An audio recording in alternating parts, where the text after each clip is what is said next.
Baik, kita kembali di Forum Ruai dengan tema efektivitas fakta integritas. Nah, tadi ada Pak Bambang dari Juruju menyampaikan ada 3 pertanyaan. Dengan adanya fakta integritas ini, apakah korupsi sudah menurun? Kemudian apa tolak ukurnya keberhasilan fakta integritas ini? Kemudian juga kalau ada pelanggaran, bagaimana masyarakat melapor? Silakan Ibu Sumiati menjawab salah satu dari 3 pertanyaan. Baik, terima kasih Pak Bambang.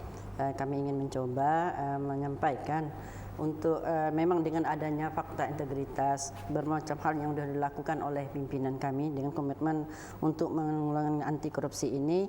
Salah satu yang kami rasakan bahwa Kota Pontianak tahun 2010 dulu wajar dengan pengecualian.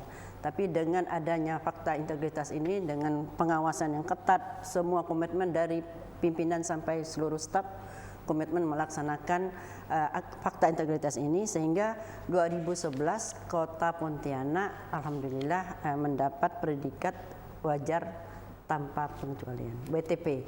Itu salah satu penghargaan yang luar biasa untuk pemerintah kota, karena se-Kalimantan hanya Pontianak. Ya, untuk kota se-Indonesia hanya baru 54 kota yang mendapat WTP. Ini adalah merupakan hasil kerja keras seluruh pegawai dengan melaksanakan janji-janji yang telah dilakukan. Itu yang bisa penurunan dari korupsi. Kemudian untuk keberhasilan tentunya sudah kita rasakan, Pak. Itu tadi keberhasilan tadi. Kita juga dengan adanya fakta integritas kita mendapat penghargaan pelayanan publik se-Indonesia peringkat ke-6. Dulu kita, Pak, peringkat yang 10 terburuk. 10 terburuk. Terburuk. Jadi dengan adanya fakta integritas ini kita bisa merubah ya dari terburuk menjadi terbaik se-Indonesia, peringkat ke-6. Jadi memang ini merupakan komitmen kita bersama. Tentunya fakta integritas ini kemudian semuanya harus terlibat. Juga harus ada partisipasi masyarakat.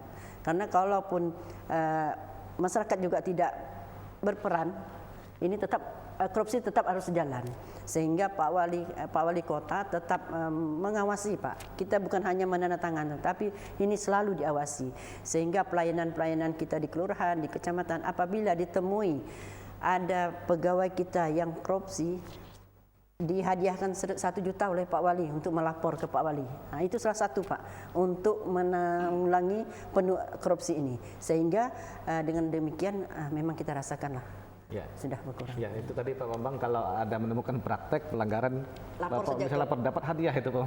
Ya, ya, saya ke Pak Iskandar. Ini soal pelanggaran ini tadi, bagaimana itu bisa dilaporkan? Karena kita juga belum ada lembaga pemantau independen fakta integritas ini. Ya, terima kasih. Selamat malam Pak Bambang. Saya juga masyarakat sipil seperti Bapak. Hanya barangkali kenapa saya sedikit tahu tentang ini, karena sejak 2010 kita bekerjasama dengan Pemkot dalam program penerapan fakta integritas di lingkungan Pemkot Pontianak. Kebetulan saya selaku, katakanlah dipercaya teman-teman sebagai koordinator lah untuk melakukan program ini bersama Pemkot. Sehubungan dengan yang ditanyakan tadi, jika masyarakat menemukan temuan kata pelanggaran, kemana mau mengadu, ya, mau melapor? Sebenarnya Pak, kita punya lembaga yang namanya Ombudsman, ya. Sudah ada sejak tahun ini sudah ada di Pontianak, Ombudsman Perwakilan Kalbar. Tapi itu untuk menyeluruh, ya. Ya, secara umum provinsi Kalimantan Barat. Tapi khusus untuk Kota Pontianak, kami dari masyarakat sipil sangat menghargai lah, mengapresiasi komitmen wali kota. Karena menurut kami, tanpa komitmen yang tulus dari seorang kepala daerah, hal ini tidak mungkin dilakukan. Kenapa demikian? Karena fakta integritas ini kan mereka diawasi, ya kan? Enaknya kan kerja itu tidak diawasi, ya. Jadi ketika Pemkot mau diawasi oleh masyarakat, itu kan sebuah kemajuan besar menurut saya. Jadi menurut saya harus diapresiasi, ya. Harus diapresiasi komitmen ini. Jadi kalau masyarakat ingin menyampaikan laporan, kita ini Pak, karena kami kerjasama dengan Pemkot bahwa sejak Oktober yang lalu telah, kalau tidak salah, maaf Bu, barangkali saya ungkap bahwa sudah ada Perwa namanya, Perwali nomor 63 tahun 2012 tentang pembentukan lembaga pemantau independen. Nah, fungsi peran dari lembaga ini adalah menerima laporan dari masyarakat. Kalau ada temuan, misalnya katakanlah di sebuah kelurahan ya, ada mutu pembangunan yang kurang bagus, misalnya membuat jalan setapak, maka masyarakat berhak dan jangan takut melaporkan temuan itu kepada ini nanti lembaga pemantau independen. Atau pelayanan kurang maksimal. Iya, iya. Memang di sana tempatnya. Kalau tidak ada halangan, karena kami juga tahu sedikit tentang ini, bulan Desember nanti sudah ada perekrutan anggota LPI. Sehingga diharapkan pada tahun 2013 LPI ini sudah terbentuk, sudah definitif. Itu barangkali. Ya.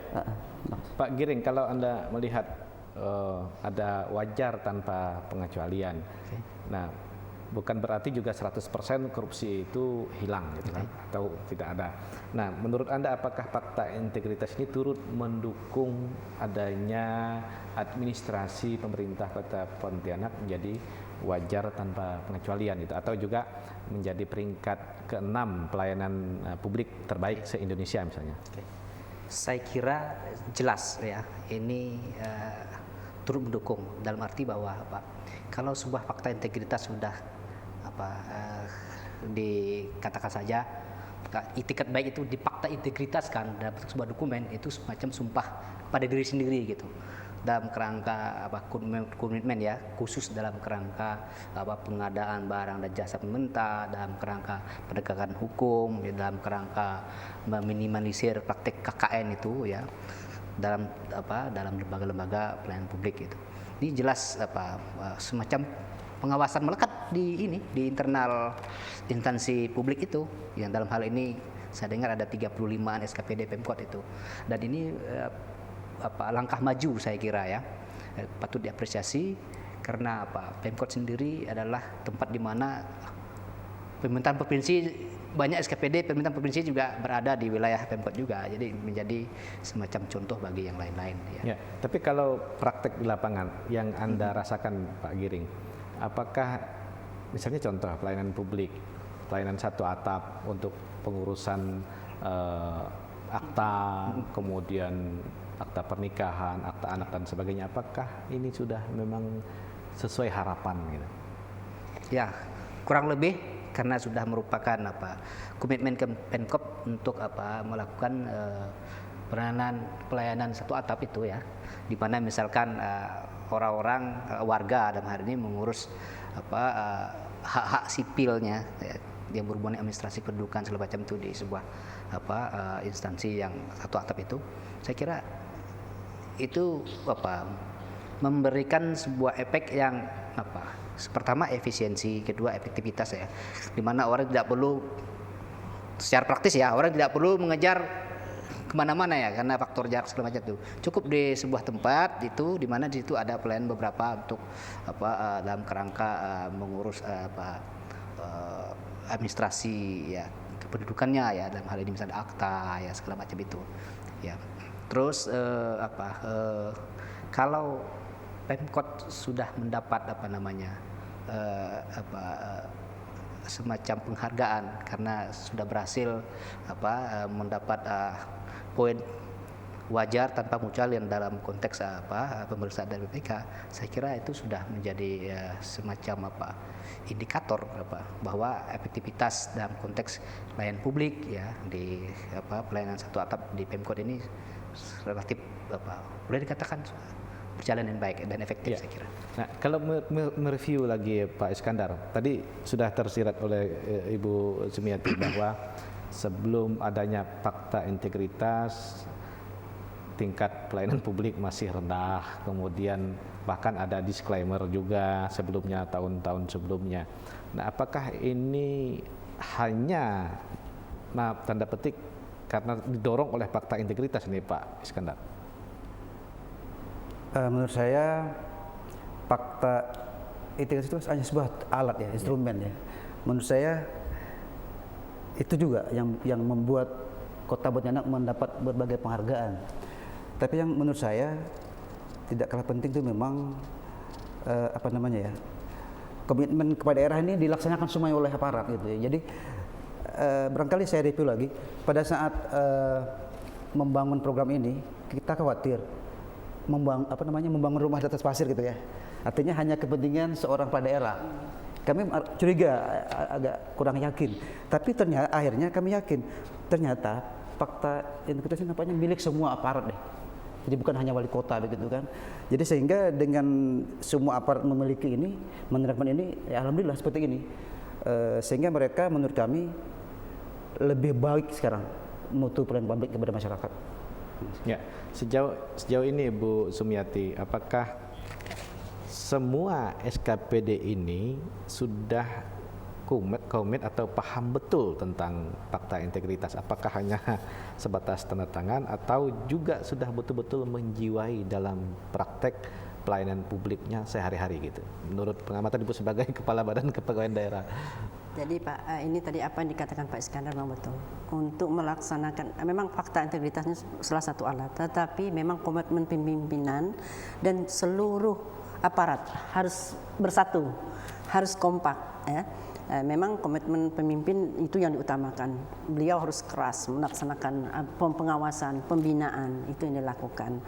Jadi ini memang kami semua SKPD mungkin sebulan itu mungkin 4-5 kali pertemuan dengan Pak Wali itu sering dilakukan. Salah satu itulah yang di rapat koordinasi selalu diadakan. Kemudian Pak Wali sebulan 3 bulan sekali kita memang keuangan selalu dievaluasi. Di mana SKPD yang memang telat untuk SPJ-nya itu selalu Pak. Jadi itu salah satu. Beliau bukan hanya memerintah saja, tetapi beliau tetap mengikut semua SKPD diikuti pekerjaannya. Jadi kita sebulan mungkin 4-5 kali pertemuan itu dilakukan dengan Pak Wali. Evaluasi semua program kita.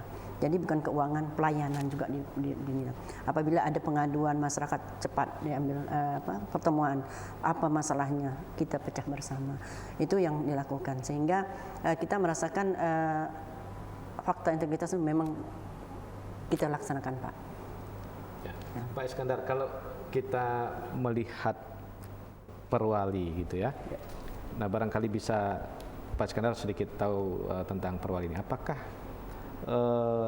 wewenang tugas dan tanggung jawab dari LPI ini tidak melebihi fungsi pengawasan yang dilakukan oleh misalnya oleh Dewan atau oleh badan lain seperti BPK atau yang sejenisnya gitu.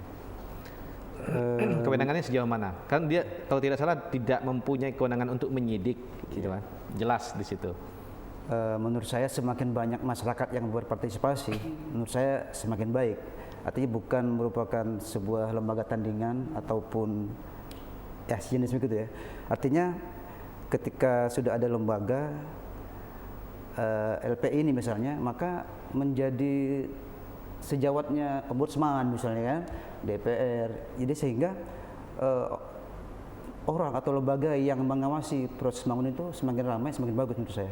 Mengenai peran dan fungsinya memang karena kita dari awal ya menggodok sama-sama dengan Pemkot tentang draft Perwali ini, memang salah satu peran adalah menerima laporan dari masyarakat, melakukan mediasi kepada masyarakat, dan jika tidak tuntas di tahap mediasi maka LPI ini menyampaikan rekomendasi kepada wali kota. Itu. Ya. Memang setelah itu memang ranahnya di wali kota. Nah, kalau Pak Giring melihat ini tupoksinya LPI nanti ke depan, karena meskipun ini belum terbentuk, tapi ini penting untuk kita beri masukan. Karena dia tidak punya kewenangan untuk menyidik, akhirnya laporan itu hanya sampai di wali kota. Nah, kalau ini tanda petik menurut kacamata Anda hanya sampai wali kota, tidakkah ada semacam bergaining saja gitu, tidak bisa menyelesaikan persoalan, apalagi misalnya wali kotanya berganti atau pimpinannya berganti misalnya. Ini bagaimana menurut Anda? Ya. Kembali kepada fakta integritas itu sendiri yang dalam hal ini sebagai gerbongnya Pemkot tentu wali kota kan. Nah, tentu saja institusionalisasi dari peran serta masyarakat dalam bentuk LPI tadi yang disebut lembaga pemantauan independen itu bertanggung jawab kepada wali kota. Nah, saya kira tergantung dari kedua belah pihak ya. Kalau salah satu atau kedua belah pihak itu bertolak belakang dari apa yang disebut sebagai, kan ada kata integritas itu terkait dengan itikat ya, sikap, perilaku itu. Saya kira tidak akan terjadi bargaining sehingga terjadi misalnya korupsi, nepotisme, korupsi segala macam. Misalnya kalau ada laporan di DEP saja gitu kan. Ya, saya kira begitu. Tapi lebih penting lagi ya, peran serta masyarakat di luar LPI-nya juga saya kira ya media ya dalam hal ini atau masalah-masalah sipil yang lain yang di luar LPI itu juga melakukan semacam pengawasan ya dari tentu saja dari luar LPI-nya itu. Dan itu cukup besar perannya dalam konteks mengawasi LPI sendiri juga mengawasi penyelenggaraan Pemkot dalam hal ini dalam konteks meminimalisir KKN tadi. Ya.